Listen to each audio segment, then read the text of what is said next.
I'll call to order the regular meeting of the City Council of the City of East Ridge, January 27, 2022, 6 p.m. I'd like to ask Daniel Beard from Action Church if he'll come forward, provide our invocation, and lead us in our pledge. If everyone will stand. Let us pray. Father, we welcome you this evening to the meeting. We ask that you bless us, you bless this city, you bless the work of these elected officials and all of our employees. We ask that those blessings would rain down on the citizens here, the residents here in East Ridge. God, we ask, God, that the agenda set tonight, God, that you would help and guide these elected officials to make wise decisions that for the best interest of the citizens, God, while also bettering our city. We ask, God, that you continue to guide and direct us, and may you move us forward. May we be pioneers of progress. In Jesus' name, amen. I pledge allegiance to the flag of the United States of America and to the republic for which it stands, one nation, under God, indivisible, with liberty and justice for all. Thank you, sir.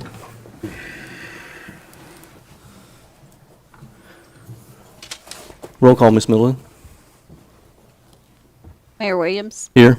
Vice Mayor Chauncey. Here. Councilmember Cagle. Here. Councilmember Helton. Here. Councilmember Witt.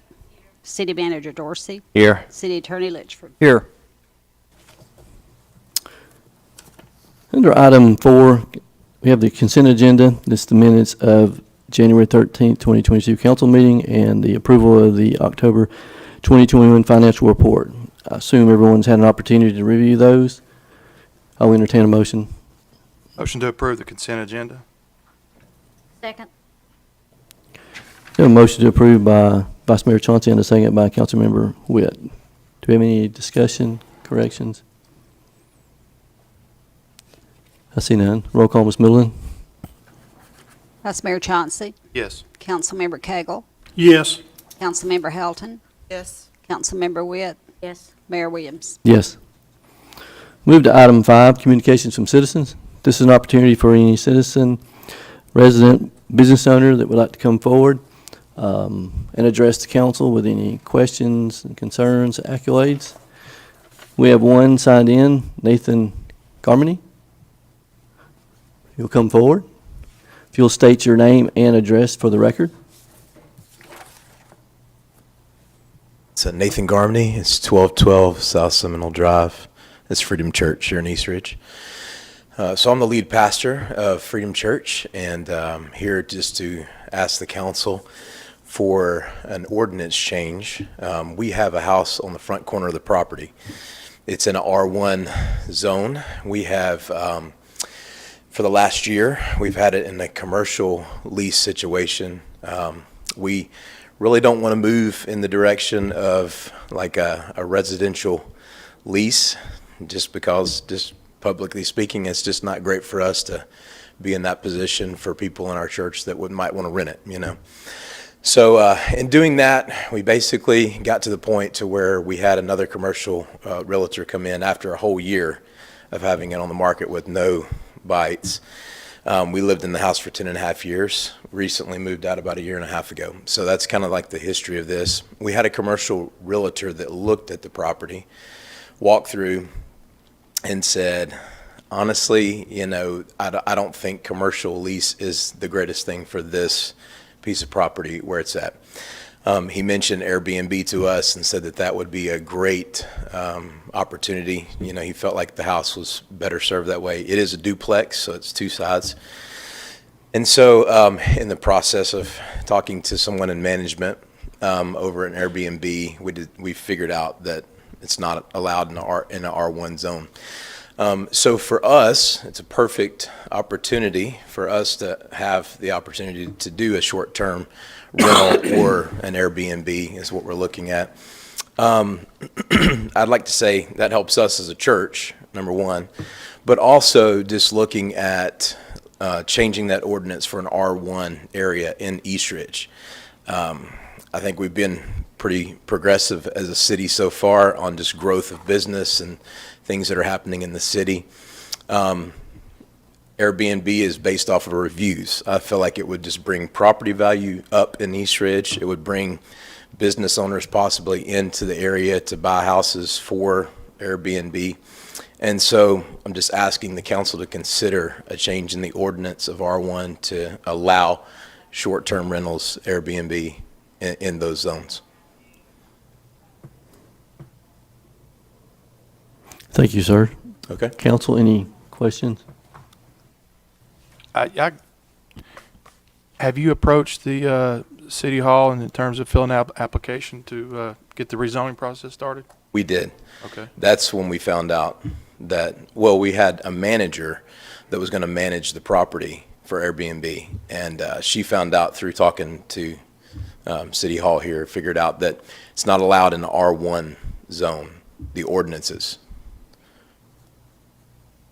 Was it going to be on the February 7th agenda? Mike, is that on the February 7th agenda? Okay, I didn't think it was. I didn't recall it. I don't have anything else. Thank you. Okay. Anyone else? Questions? Thank you, sir. All right, thank you. Appreciate it.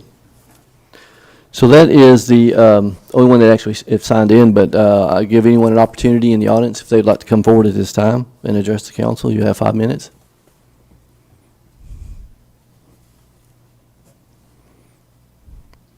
I see no one. We'll move to communication from council members. I'll start on this side. Councilmember Cagle.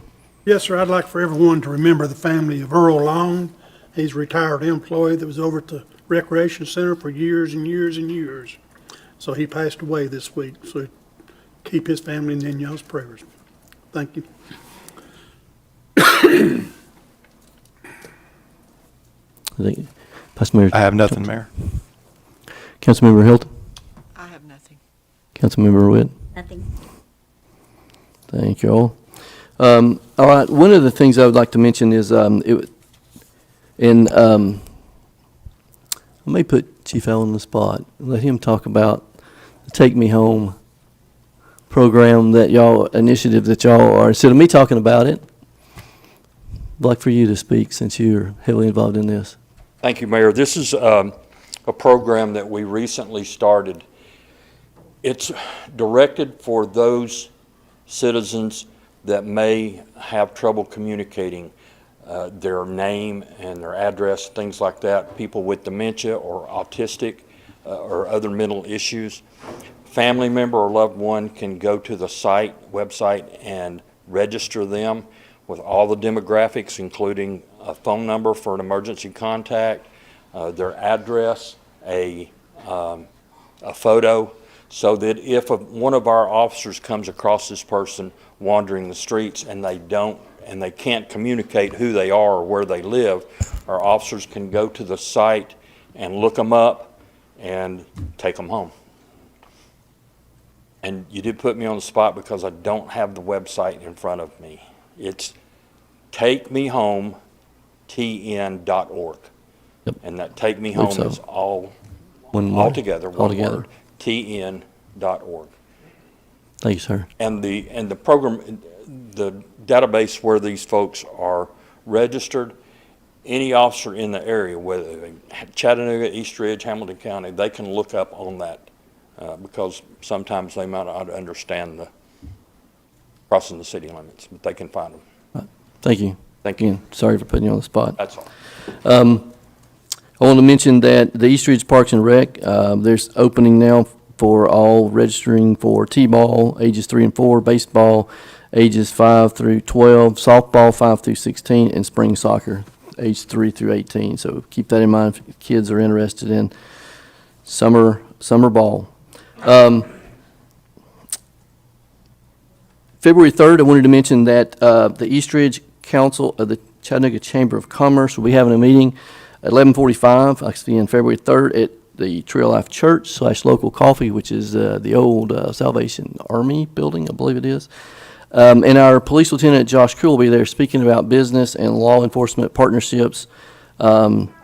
Chief Allen has made a priority in mandating patrol checks and out-of-the-car face-to-face interactions with area businesses. has offered some best practices such as updating contact records with PD, alarm companies, and et cetera. So it'll be a great event to attend and participate.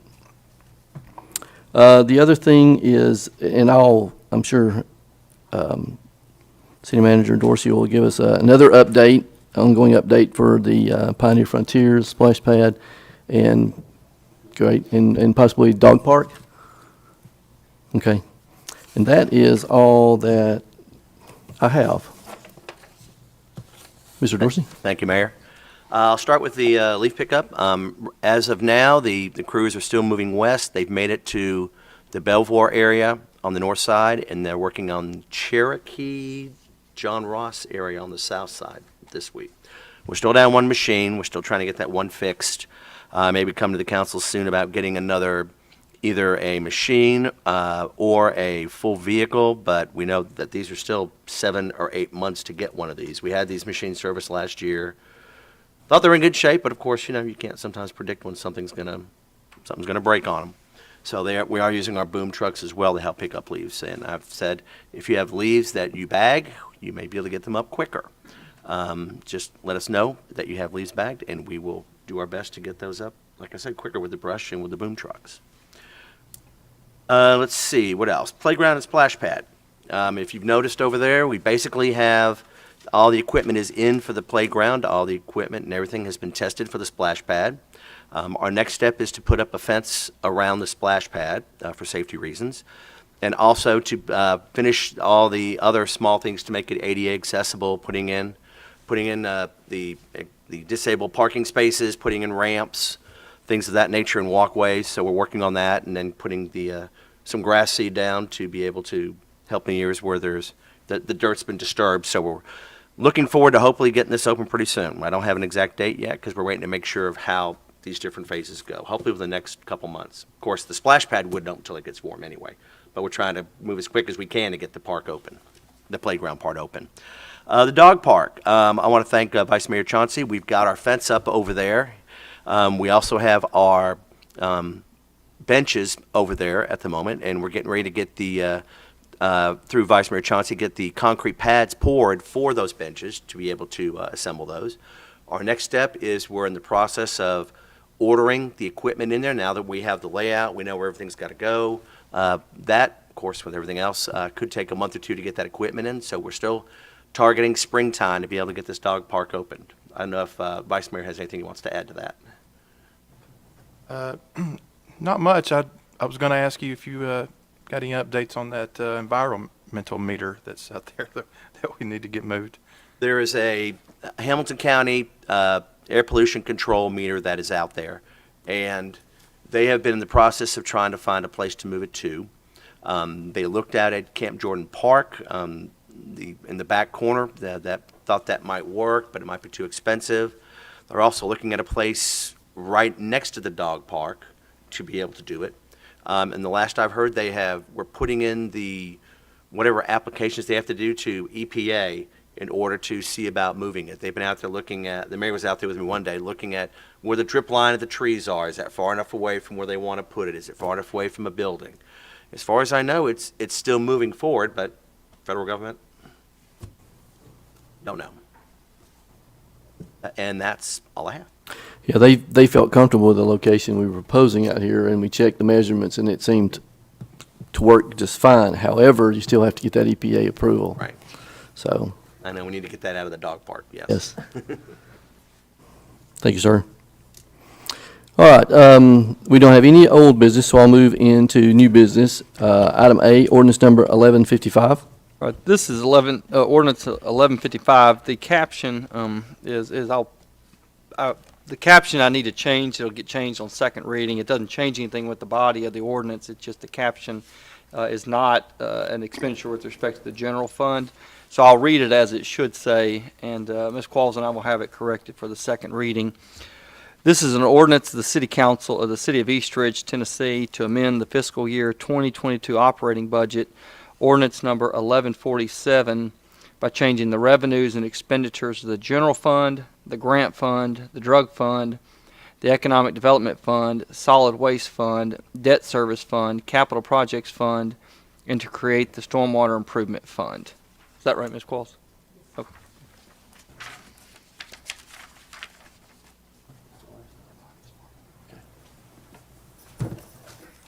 Thank you, sir. Any questions? This is a large one because it's the first one, and I tried to explain most of it. Like you'll see where the 3.1 million, which is what has come from the federal government that has to be moved. The loan that we did for the fire truck, that's come in. So we're having to we're changing revenues, and then if you'll notice with the general government and the general fund, it's decreasing $600,000. That is where the salary stabilization, I may not be using the right word, I had to spread it out to the different departments when that was, the adjustment was made. Plus also administration is where we put the funds that have to transfer out to the other funds. In the grant fund, we just had a couple that have come in I needed to add. Drug fund, because we've been doing some purchasing, I've increased it. They've got some good revenues coming in. Economic development is just showing where the money is moving from the general fund to the economic development fund, and then from there it moves to the IDB for payments, incentive payments, or it will move to for debt service. The solid waste, we finally got the FEMA money for the tornado in April, almost 2 years ago. And a percentage of that, $157,000, has to be transferred out of the general fund to the solid waste fund, because that much was for taking care of debris. They did a percentage of the purchase of the street sweeper, knuckle boom, and then we got a loader. Hard to keep all this straight. And then also, they had a garbage truck that was rear-ended, and it totaled the garbage truck. So we received $164,947 for that garbage truck. So I had to put that in there. And of course, they are going to need to purchase a garbage truck. And I believe Council Member Cagle brought that up at the last meeting. And the debt service, when we were doing the budget, we still had the old debt. We refunded it, so I had to shift all the money to the new line item. And then I had to add to the capital projects the dog park. And then we created the Stormwater Improvement Fund for the money from the federal government that will pay for the stormwater improvements in the multimodal. And I think that's everything. Questions? Thank you. I'll entertain a motion for ordinance number 1155. Make a motion to approve ordinance number 1155. Second. A motion to approve by Councilmember Witt and a second by Vice Mayor Chauncey. Any discussion? See none. Roll call, Ms. Middleton. Vice Mayor Chauncey. Yes. Councilmember Cagle. Yes. Councilmember Helton. Councilmember Witt. Yes. Mayor Williams. Yes. Ordinance number 1155, approved first reading. I am going to adjust the agenda just a bit. We have a very young participant in the audience that is very eager, and I'm going to move item F up forward.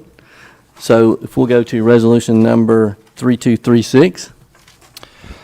A resolution of the City Council of the City of East Ridge, Tennessee, authorizing the city to accept a donation from KC Candle Company of a new K9 ballistic vest for the East Ridge Police Department.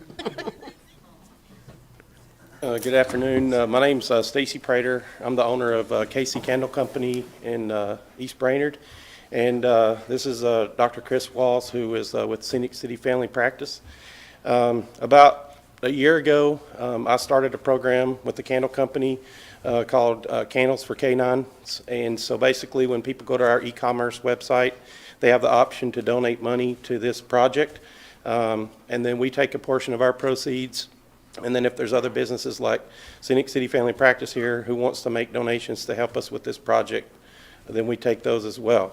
And then we take those proceeds and we try to purchase ballistic vests for police departments and law enforcement agencies that are in need. I found out a couple weeks ago that the city of East Ridge had just acquired a new K-9 and that they were in need of a ballistics vest.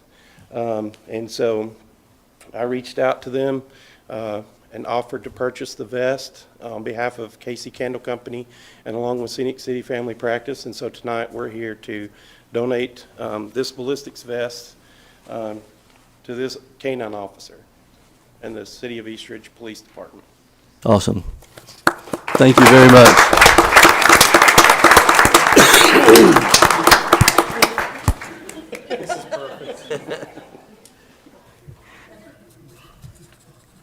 Thank you, sir. We greatly appreciate this. It's a very generous donation, and this will go a long way with our new K-9 officer request. They need the same protection you guys have, so we're honored to donate it. So we hope it's put to good use. Thank you very much. Thank you for your gratitude. You're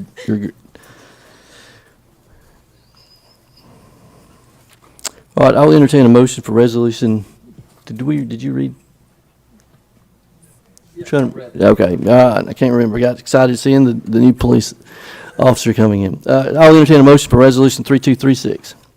Motion to approve resolution 3236. I'll second. A motion to approve by Councilmember Hilton and a second by Vice Mayor Chauncey. Any discussion? Roll call, Ms. Middleton. Vice Mayor Chauncey. Yes. Councilmember Cagle. Yes. Councilmember Helton. Yes. Councilmember Witt. Yes. Mayor Williams. Yes. That's awesome. All right, we'll now reset and go back to item B, resolution number 3232. A resolution of the City Council of the City of East Ridge, Tennessee, authorizing the city manager or his designee to purchase 150 95-gallon trash carts and 150 95-gallon recycle carts from Auto Environmental Systems North America, Inc., through the Houston Galveston Area Council Cooperative Purchasing Agreement. Thank you. As you know, we have, recycling and the carts that we have out there now, a lot of those garbage carts are 10 years old. That's when they were first put out and starting to put into use. We're having some of them fail now, and we're having lids missing. We're having cans that become brittle and getting cracked. And after the experience we had this fall of ordering a few carts and still taking 4 months for the carts to get in, we want to go ahead and get ahead of the game and go ahead and order 150 of the garbage and 150 of the recycling carts to go ahead and get them in, because we know we're almost to the point of already needing some new ones for replacement. Along with that, that total cost is $17,400, but this doesn't include the freight, which at the moment is $1,624, but we won't know the freight cost, because of conditions where everything's going up and down until they're actually shipped. So that's why in the resolution we ask you to approve the purchase of the carts at $17,400 and the freight, which is at the moment is approximately $1,624. I can't tell you what the exact number is going to be yet at this time. Thank you, sir. I'll entertain a motion for resolution 3232. I make a motion to approve resolution number 3232. Second. Have a motion to approve by Councilmember Witt and a second by Vice Mayor Chauncey. Do we have any discussion? See none. Roll call, Ms. Middleton. Vice Mayor Chauncey. Yes. Councilmember Cagle. Yes. Councilmember Helton. Councilmember Witt. Yes. Mayor Williams. Yes. Resolution 3232 passed. We'll move to item C, resolution 3233. A resolution of the City Council of the City of East Ridge, Tennessee, authorizing the city manager or his designee to purchase one 2022 Ford Interceptor SUV from Lonnie Cobb Ford through the Tennessee Department of General Services statewide contracting listing number 209-72318 pursuant to Tennessee Code annotated 12-3-1201B. Yes, Chief Mayor, Howard. Council, this is a purchase of a new car to replace one that was wrecked in December and was a total loss. It was a 2013 Ford Interceptor sedan that was totaled. We received from the insurance $7,675 for the crashed car. We also had $5,697 from the sale of two previous previously sold surplus vehicles. $79.95 will come from the drug fund for the additional equipment that is put on the car. And the total cost of the car is $41,839. This is on the state contract. Thank you, sir. I'll entertain a motion for Resolution 3233. Make a motion to approve Resolution 3233.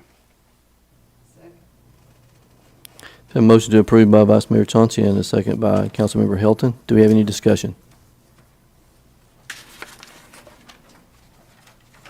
See none. Roll call, Ms. Middleton. Vice Mayor Chauncey, Yes. Councilmember Cagle, Yes. Councilmember Hilton, Councilmember Witt, Yes. Mayor Williams. Yes. Resolution number 3233 pass. Thank you. Thank you.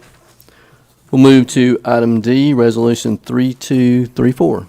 A resolution of the City Council of the City of East Ridge, Tennessee, approving the execution and delivery of a development agreement with JPP Properties LLC relating to a project in the Border Region Retail Development District and authorizing certain actions related thereto.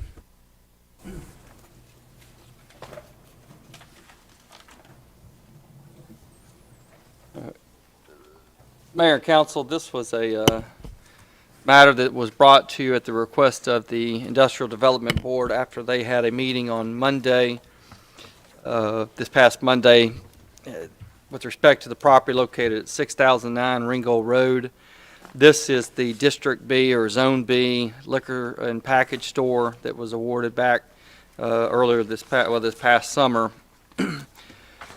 The developers in that case, the minimal requirement, excuse me. Sorry about that. Some of the conditions that were imposed in District B when the council adopted the package store ordinance back in January, February of this past year.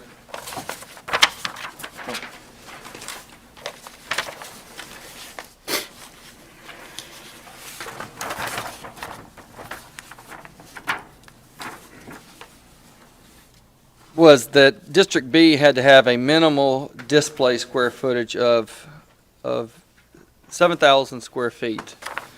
And so the developers came to the city a while back and in connection with meeting with the city, proposed a larger building with a square footage that would exceed around 10,500, of which 8,500 of that would be sales display square footage.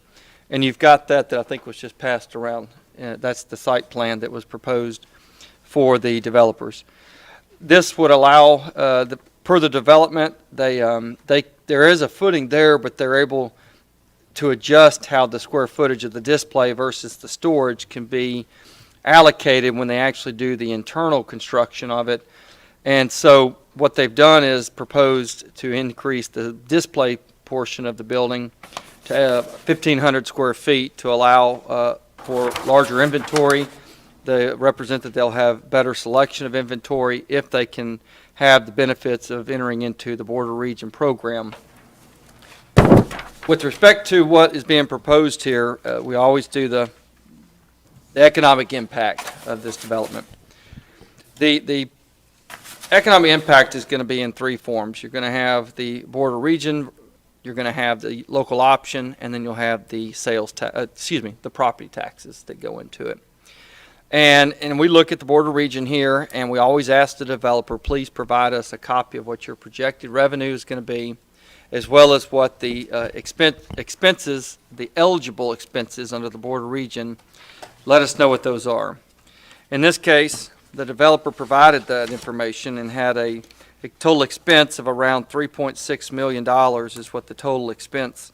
And again, that's the eligible expenses that are eligible for reimbursement. That does not necessarily represent the cost of the entire, because some cost, like having to go higher, is not always, or it's not eligible for reimbursement under the Border Region. So they give us the number at 3.6, which is on your spreadsheet there on the last page. We asked the developer to provide a projection of sales for the next 25 years.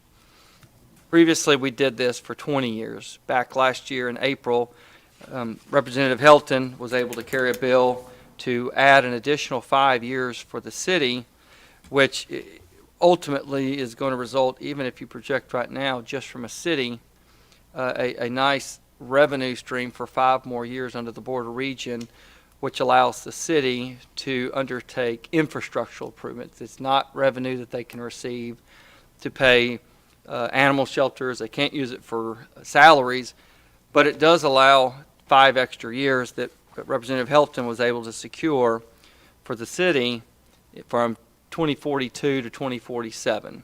And so that's why on your spreadsheet, we've now got an additional column of 25 years versus what was 20 years prior to this past April. Having said that, we always do the math and we play this out. We can do the multiplier under the border region, knowing that under the border region, if it's the development that is in the program, it generates around generates exactly 4.125 cents on the dollar. For every retail dollar that's sold, there's 4.125 cents that goes into the border region bucket that gets transferred and allocated to the city to be used for incentives to attract better developments, newer developments, which is what the developer here brought to the city a few weeks ago when they met with staff. This was presented to the IDB on Monday and passed. You can see here the projections provided by the developer. In year one, the projections are around $3.6 million in annual sales, which then when you apply the multiplier 4.125, comes out to give or take $150,000. There is a baseline on this property around $2,000 that you got to subtract out. And so we've provided in column H there the aggregate total amount, column G, what the net border region revenue to be projected for this development. They are projecting a 5% growth annually. And you can see over the life of 25 years that the projected revenue to be generated from this development is around $7 million. In consultation with the administration, the developer negotiated, and what came out of that was a recommendation that a 50% allocation of the border region revenue be allocated to the developer based upon the representation that the developer is going to increase the size by 1,500 square feet, other infrastructural improvements, but that's the big one. And so if the projections, again, this is always it's a production-driven incentive program. This is not money that's given out outright. The developer has to generate. So it's performance-driven. And again, these are state funds that the city receives. This is not local option, and it's not property tax. So all the money that you see here on the spreadsheet is money that's being allocated to the city from the state sales tax. And so when you see this, if they perform at what they say they're going to perform over the life of this 25 years, the city's going to receive around, give or take, 3.5 million. The developer would get around 3.5. And so they would get a reimbursement for the investment that they did in the city. But it also results in revenue for the city, actual city, to cover the cost for infrastructural improvements of around 3.5 million itself.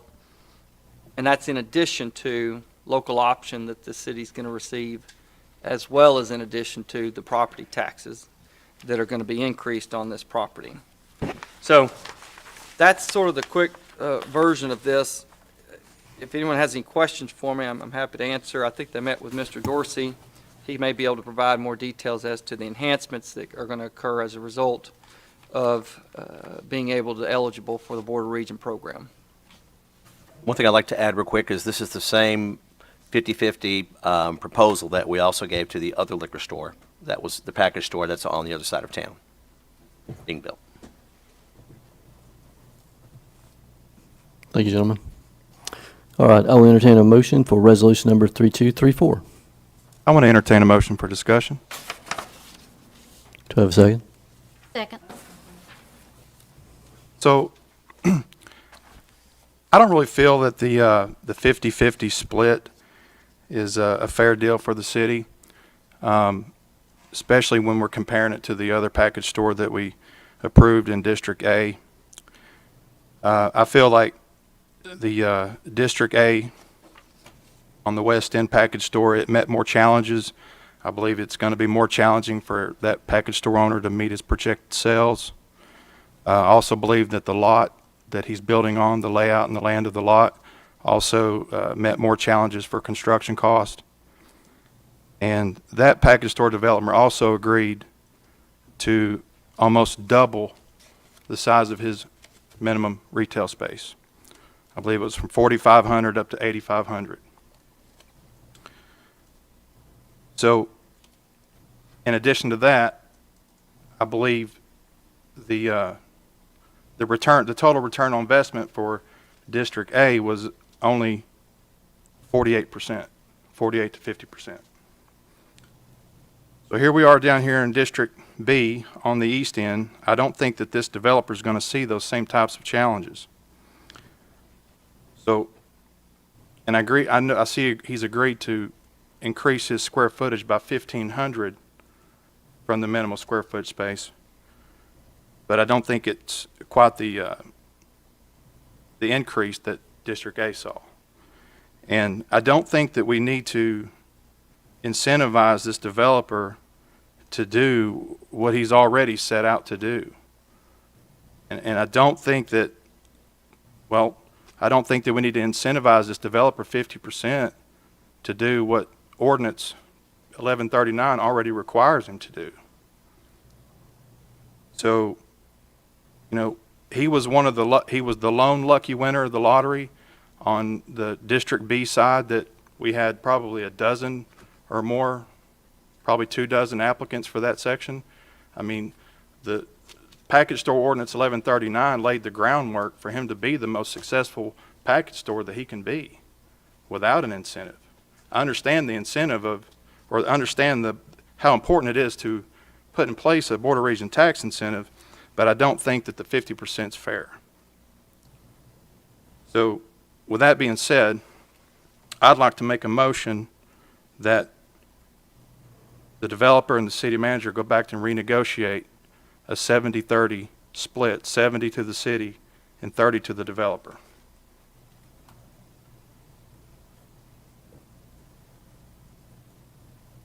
That's all I have.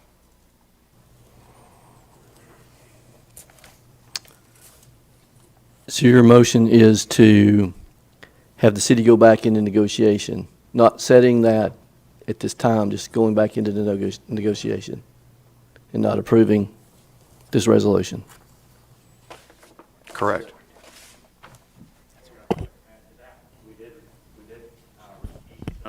Issues with the site. The previous building that did sit there had asbestos, so we did spend an extra... If you don't mind, go ahead and state your name and address for the record. My name is Suhash Patel. I'm with JPP Properties. Okay. I'd like to let you know that we did encounter some additional expenses on that site. The previous building that sat on the site was extremely old. It did have asbestos. We ended up spending an additional $115,000 during the demolition process. On top of that, during excavation, that site was full of black sand. Black sand is extremely expensive to dispose of. So we did have an additional excavation expense in there of about another $60,000 to $70,000, and we're still working. Once we get the exterior grading for the parking lot area, we still have additional expenses to remove that black sand out of there. We did go down 8 feet on that property, excavate all that out, fill it with new dirt, compact it back in. So that is a substantial amount of money that we've spent on that.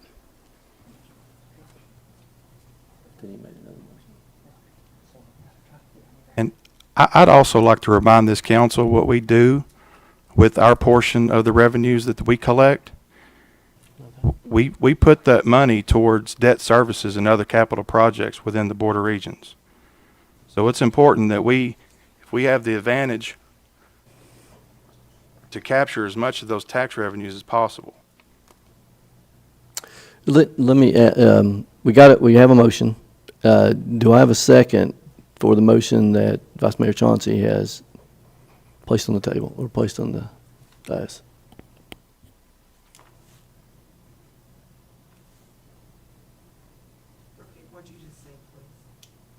We have a motion by Vice Mayor Chauncey to engage the city to renegotiate the Board of Regent incentive with the developer with his recommendation of a 7-30 split, 70 for the city and 30 for the developer.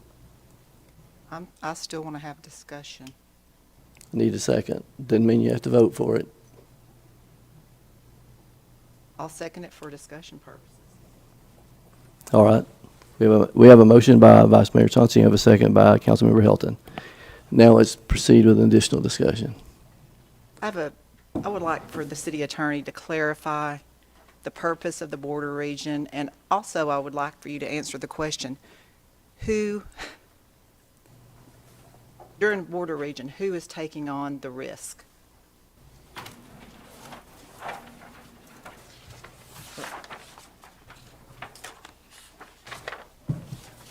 So the purpose of the border region legislation was espoused by the legislature when they adopted it in 2010. The purpose was to essentially, in a nutshell, trigger economic development in otherwise areas that have been blighted by the introduction of tax incentive program triggered by an extraordinary retail operation, which of course was the Bass Pro. But the idea was to have a program in place that triggers growth in tourism and economic development. And so that's what the legislature said, 7-40-102. That's an express purpose of what the purpose of the border region. With respect to the risk, you've got multiple risks. You've got a developer who's taking on the loan, taking on the debt associated with a project that is got the backing of a potential revenue to reimburse that developer, but only if that developer performs. Here we've got what the projections are from the developer. I believe we had the same developer who had projections about 4 years ago in a project that is now developing revenue for the border region, but for the first 2 or 3 years of that was carrying that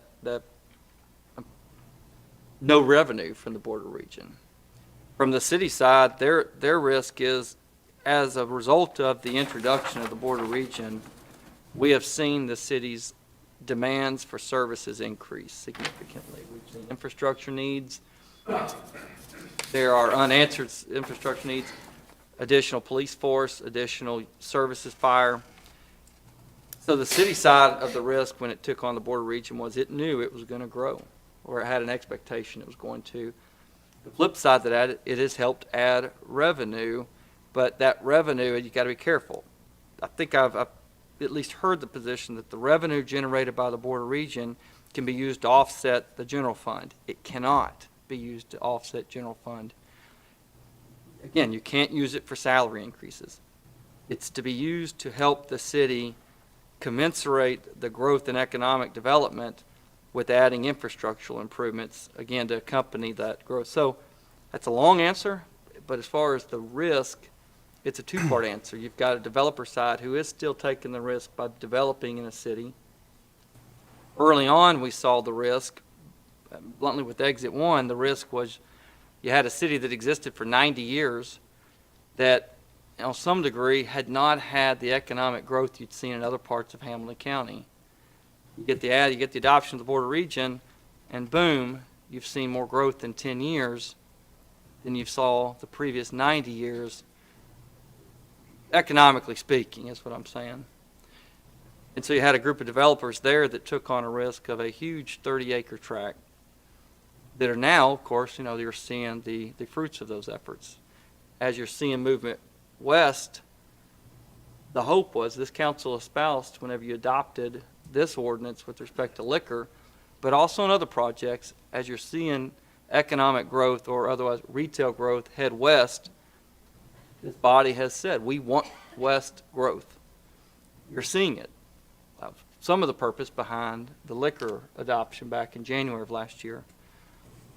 So again, to answer your question, I guess, there is still risk by the developers by putting in stores, that are heading more west, because traditionally those have been economically not as high producing as closer to the interstate. That's just because of how many cars travel the interstate. The city flip side is they're taking on risk. Right now we have $20 million, I believe, under the border region debt. Is that right, Ms. Qualls? Yes, sir. The city's taking on $20 million in debt. So, okay, that's a risk. We've done that in 10 years. We got certified in June of 2012, and here we are right at close to the 10-year mark. The city's taking on $20 million, but the city itself is receiving revenue. Last year it received $2 million that helps to go to offset that $20 million. And there's only 5 more years to increase that bucket, but you got another, right now you have 25 years to pay that off. So that's more than you asked, I suspect. Well, But and if I can add to that, if we have 20 in the coffer and we're getting approximately 2, at that rate, in 10 years, the coffer of the 20 million will be paid off. And then the other 15 years, we will not collect border region for the city because it is an expense driven.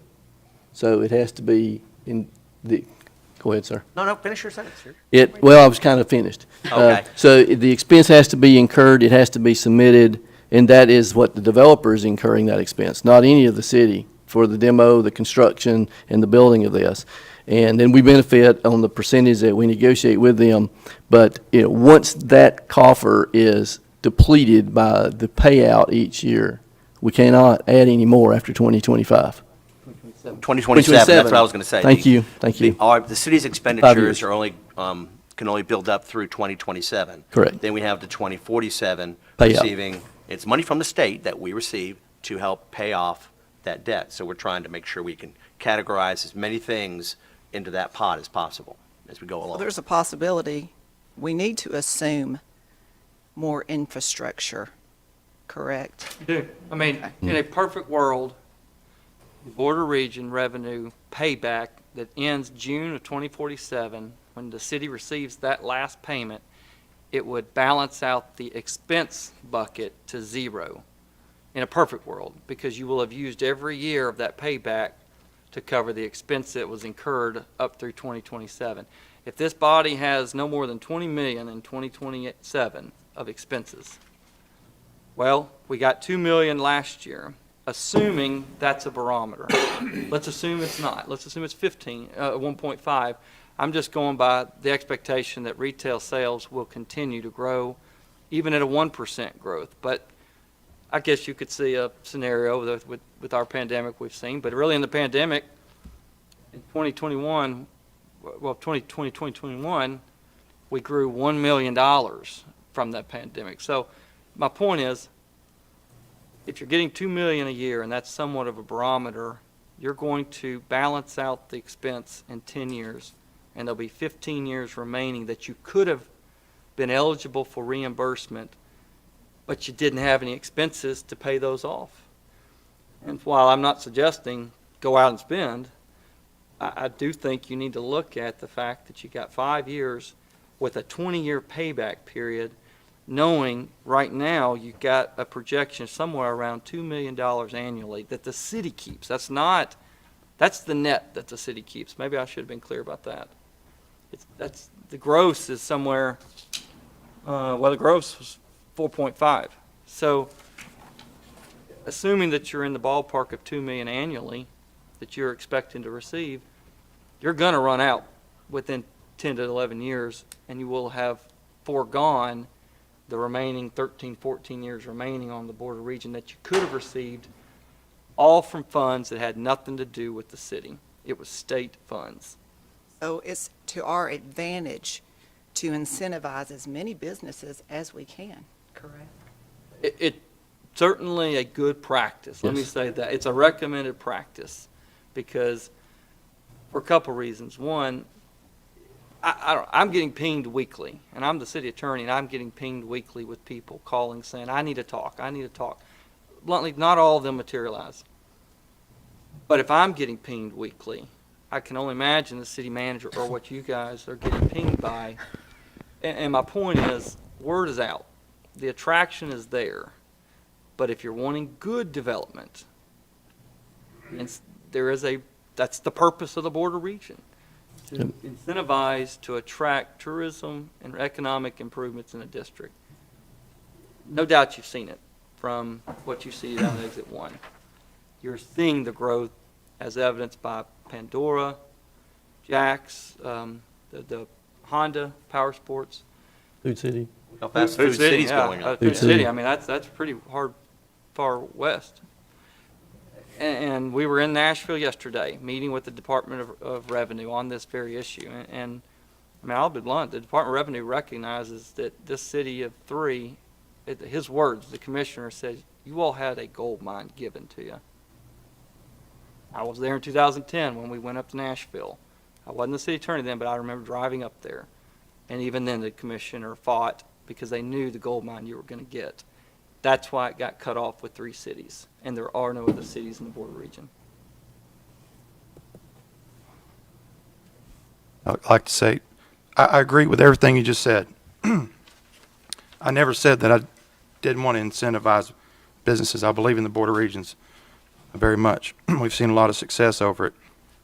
I think this is just a little different thing we're dealing with here with the package store. So I guess the reservations that I'm having is, back when you were awarded the lottery, I don't think that you being awarded an IDB agreement was a deciding factor whether you were going to move forward with the project or not. So with that being said, I feel that you're in the best location for the one of the only 2. You're near the closest to the tunnels. I don't think you're going to have any problem at all being profitable or being the best liquor store that you can possibly be. I just don't think that 50% of the split is fair to the city, given all of those reasons I just mentioned. So, Any other? Make one quick correction. The first liquor store that we did this for a little while back, their total building space was 8,400 feet, not just the retail space. So I apologize, I don't have the number in front of me of what the actual retail space was, but I just wanted to make that point, that it went from the 4,000 or 4,500 square feet maybe to 6,000 or 7,000 square feet, because you still had to have a storage, but the entire building was 8,400 square feet. Any other discussion? I would like to add to that, Mayor, just for your reference, in the past on the east side, this very board has approved 90% going to a developer and 10% to the city for a different project, as well as a hotel remodel, not even new construction, it was a remodel, where the developer was getting 63% and the city getting 37%. So I am asking for lower amounts than what the other projects in the past have been approved for. I'd like to respond to that if I may. So I think a lot of these developments that you're talking about is when developers had come to the city asking for a tax incentive simply because the project that they were wanting to do was not cost effective. It was actually cost prohibited. And applying those border regions tax dollars towards the developer actually made the project possible. So again, I like what I said a minute ago, in your case, I don't think that you receiving an IDB package incentive was ever a deciding factor whether you were going to begin this project or not. Council, yes. I do know that there's proposed liquor stores right on 41 near Food City. Residents here in East Ridge can go to Food City. In Georgia. In Georgia, and buy cheaper here, so Be 3% they're already cheaper. up against that. And I spoke to a state legislator that represents Catoosa County for the state of Georgia, and he said that they are proposing border region type legislation. They're going to mimic Tennessee language. So we're going to be competing with them if they get this enacted within the next 5 years. We need to really think about that. Currently, Catoosa County is thinking about putting in 5 liquor stores right across the border. Any other discussion? I just want to say real quick, based upon, what City Attorney Litchford said, he's done a good job trying to explain how the border region works. It's not like we're writing him a check for all this money tonight. It's coming out of a checking account. This is something that's a long-term relationship that we try to establish with businesses over a 20 or 25-year period. That's the whole point, is to get them invested in East Ridge and East Ridge get invested in them. So this goes over that whole time, and like we said, this is performance-driven. He might not make these revenue totals. That's just his estimate. It might come in lower. If it does, then the amount that he would receive would be lower. Just want to make that point too. And plus, as Councilwoman Helton said, the fact that it's state money that we're using on this. This is, I call it lost opportunity money if you don't use it. So it's not like we're losing any money. Go ahead. Mr. Dorsey, can you agree that if we enter into a development agreement with a 70-30 split with 70 to the city, that we would be more beneficial by doing so? Well, the city would get more money out of it, yes. Okay, thank you. Any other discussion? All right, I have a motion on the floor and a second for asking the city to enter into a rediscussion for the incentive at a 70-30 split. So without any other discussion, roll call, Ms. Middleton? Vice Mayor Chauncey. Yes. Councilmember Cagle. No. Councilmember Helton. No. Councilmember Witt. No. Mayor Williams. No.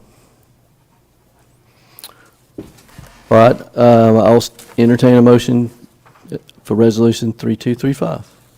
I make a motion to approve Resolution 323534. I'm sorry, yeah, 3234. I'm sorry, you have a motion? Do you have a second? Have a motion by Councilmember Witt and a second by Councilmember Helton. Do you have any other discussion? I have a question. In our package store ordinance number 1139, section 8-309 on the first paragraph, there's a sentence in there that says that material and design shall be approved by city council. This gentleman's already erected his building out there. Was there at any point in time where his designs and his materials are going to be approved by the council?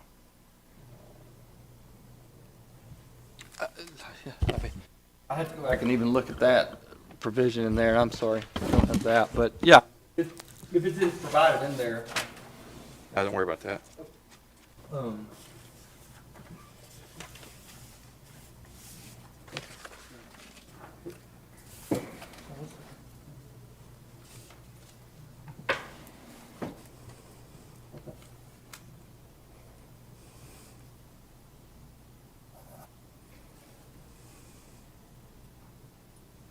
Okay, so what we'll need to do then, as he's getting into the selection of the materials that'll be in it, that'll be an item that Mr. Dorsey, you'll meet with the developer and bring that to the council for the approval of what those materials and designs will be. Has there been, I know we've got this, has there been a 3D, whatever the renderings of this? Yeah. Okay. Have a construction set that does have some 3D renderings in there. Okay. Then, no, that's a good catch there, Councilman Chauncey. That's something then, Mr. Dorsey, work with the developer, and then let's put that on the next agenda. I assume you need to get that approved pretty quickly to get missing. Yes. Put that on the agenda for the next one, and we'll have that for approval. And I have another question. Yes. Page 1 of the development agreement.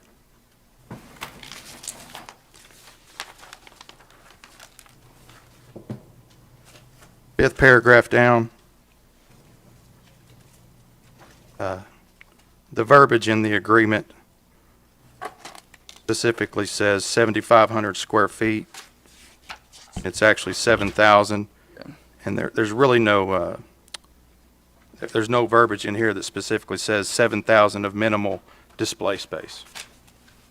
Well, I agree. The 7,500 is my mistake. When we first drafted this last year, I'd had 75, and I think at the last second, didn't it get moved to 7,000? Yes, it's I 7,000. thought the night of the vote, it got reduced to 7,000, and that's just my fault. In my head, I was thinking it was still 75, so that'll say 7,000. But the agreement has as an exhibit, when you look at the actual agreement, Exhibit A to the agreement provides that that's what the site plan, Exhibit B, Section 3.01.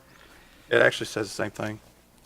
Well, I agree, but the exhibit that's going to be attached is what we've circulated here tonight, which this is the one that has 8516 is the square footage of the display area, with the remaining being the storage. So we can incorporate that in there, but since the exhibit is incorporated into the agreement, and this is the exhibit showing the 8516, that's what the developer would have to develop the site to. And I agree, we got to change the 7,500. That's my fault, just for 7,000. Any other questions?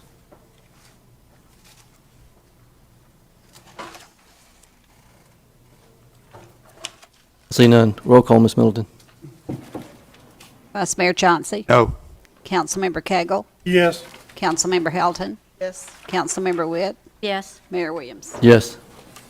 Resolution 3234 pass. Move to item E, Resolution 3235. A resolution of the City Council of the City of East Ridge, Tennessee, authorizing the city manager or his designee to purchase one vehicle through the Tennessee Department of General Services statewide contract pursuant to Tennessee Code annotated 12-3-1201B to be used in undercover police operations. Yes, Mayor, Council, we're requesting to spend drug fund money to purchase a vehicle to be used in undercover operations. The cost of the vehicle is $25,292.20. Thank you, Chief. I'll entertain a motion for Resolution 3235. Make a motion to approve. Second. Have a motion to approve by Vice Mayor Chauncey and a second by Councilmember Witt. Any discussion?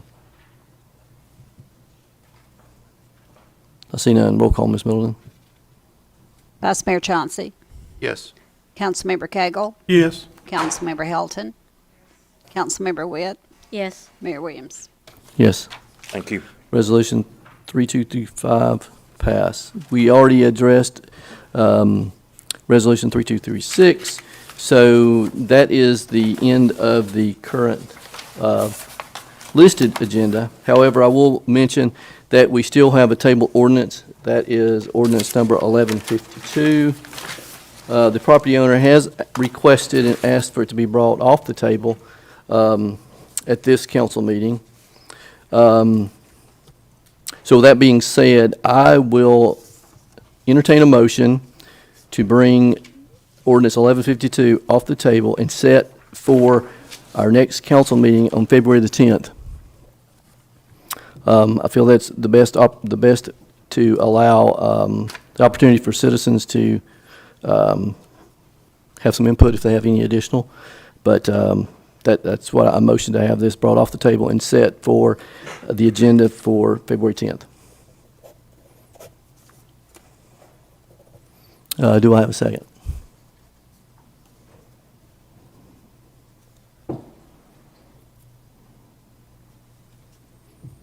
I asked if we have a second. I'll second. All right, we have the motion by Mayor Williams and a second by Councilmember Witt. Do we have any discussion?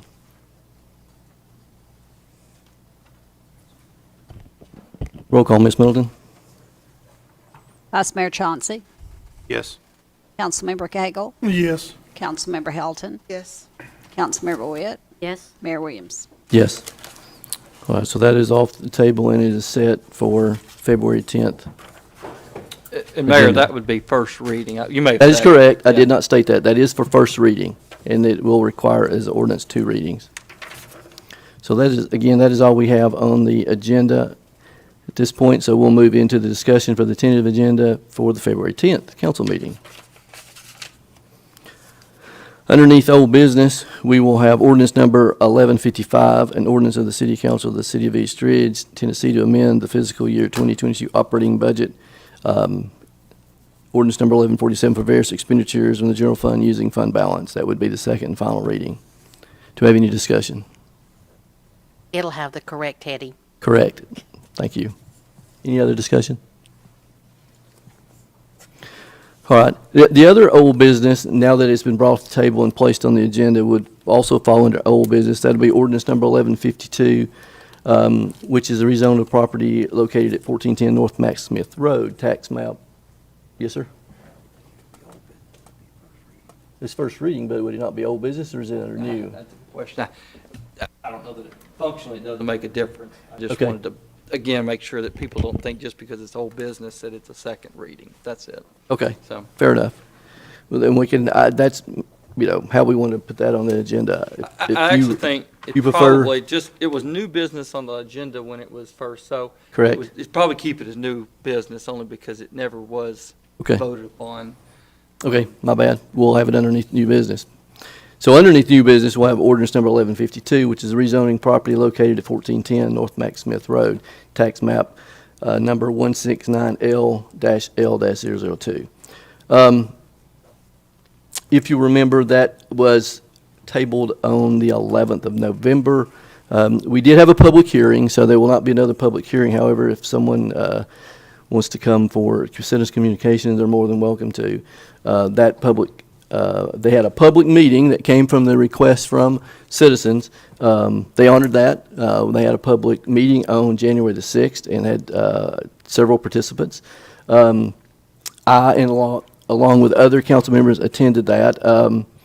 And in that discussion, we were also invited to come and visit one of the facilities they have up and operational and one that is in progress of being redeveloped. And myself and the city manager drove to Rome and visited that. And I encourage council members who have an opportunity between now and then to do that. I believe that they would be more than willing to entertain anyone that would like to come down there. So that is ordinance 1152. Do you have any other discussion, council?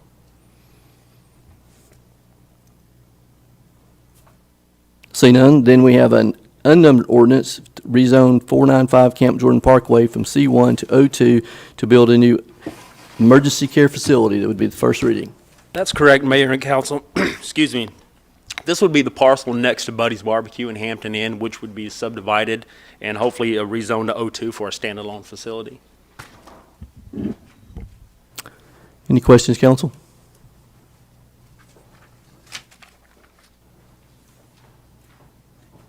I see none. The next would be another unnumbered ordinance to rezone the following properties from R2, that's C1 and O2 to C4 Planned Commerce Center District. That would be the first reading.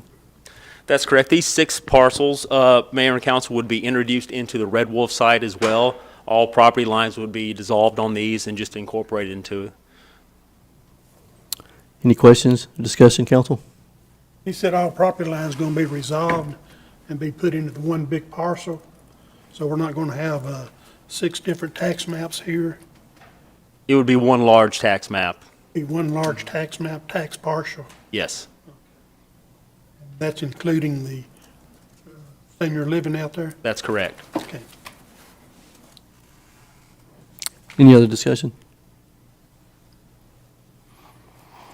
See none. So item C is another unnumbered ordinance, abandoned dead-end portion of Hurst Street would be the first reading.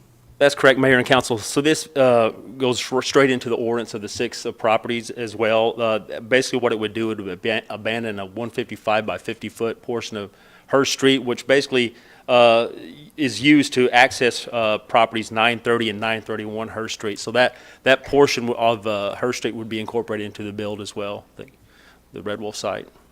And we're going to make sure the right-of-way stays the same as That is the correct. adjoining properties, correct? Yes, down on Floyd Drive, yes, it would all stay the same. Any discussion, question, council? I have one. Can you explain C4? Well, what can C4 be used for? It's a really abundant amount of uses, C4 plan development. It can be used anything from restaurants, hotels, motels, townhomes, condominiums, you name it. There's quite a bit. I believe it has all the most permitted uses out of all of our zoning district. Any other questions, council? All right, move to item D, another unnumbered ordinance, amend Title 4 for the Human Resource Manual. Yes, thank you, Mayor. As you know, we've mentioned before, we've been working with MTAS to review and to update our human resource manual. Right now, our personnel policies, as I'll call them, are all in Title 4 in the municipal code. A lot of cities don't keep them in the municipal code. You want to have a living, breathing document, which is what human resource manual should be. So through the recommendation of MTAS, we have gone through, with the diligent help of Michelle Senegalio, to put together a human resource manual that reflects the year 2021. And during that process, they went through every bit of what was in Title IV dealing with this, and what this would do, this would take this out of Title IV and make it a manual, like I said, that's living and breathing. The City Council has to approve the manual by resolution, but any changes that are ever made to the manual will also be done by resolution by the council. So I just want to mention that, and we will be presenting this at the next meeting. But Mrs. Senegalio, do you have anything you'd like to add to that?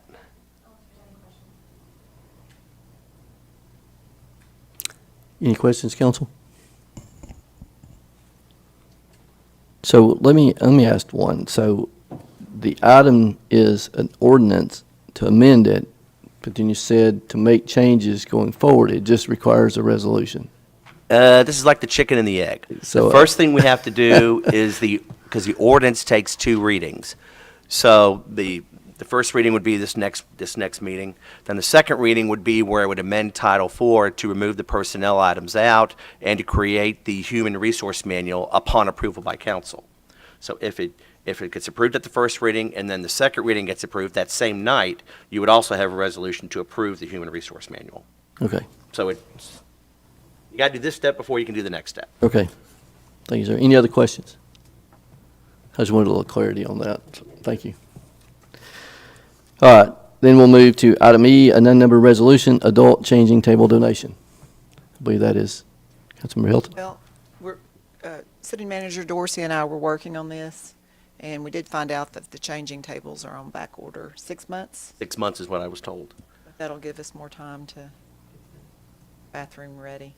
We've been out looking at, matter of fact, we were out at the park today looking at it, and the backside of that restroom complex that we were talking about, we think will work perfectly because we can put the addition right on the backside, and we can tie right into the water and the sewer right from that point, which will make putting a sink in there very easy, which is what we were concerned about. So we will get with an architect just to try to get a quick cost estimate for that and be able to have that ready when you're ready. That is awesome, because I think they said it wasn't required to have water, but that's even better that we have that option. Any other questions on that item, council? Is there any other business we needed to discuss? I hear none. Thanks, everyone, for attending.